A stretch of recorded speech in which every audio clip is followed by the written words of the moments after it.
ஏழுமலையான பார்த்தீங்க. ஆமாம், திருப்பதி ஏழுமலையான பார்க்க வந்தாச்சு. ஏதோ கோயிலுக்கு வந்துட்டோம். இப்போ கோயிலில் தான் இருக்கோம். மீண்டும் அன்னதானத்தை முடிச்சுக்கிட்டு நேராக போக வேண்டியதுதான். பகவானை தரிசனம் காணோம்.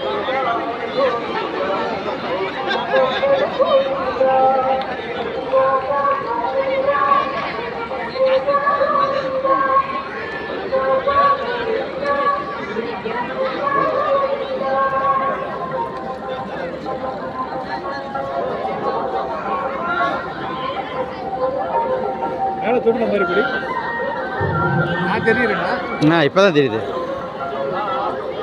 வணக்கம். இப்போ தான் தெரியுது. ஓகே, மீண்டும் சந்திப்போம். ஏழுமலையான் தரிசனத்தை முடிச்சுட்டு மீண்டும் பார்க்குறேன். நன்றி, வணக்கம்.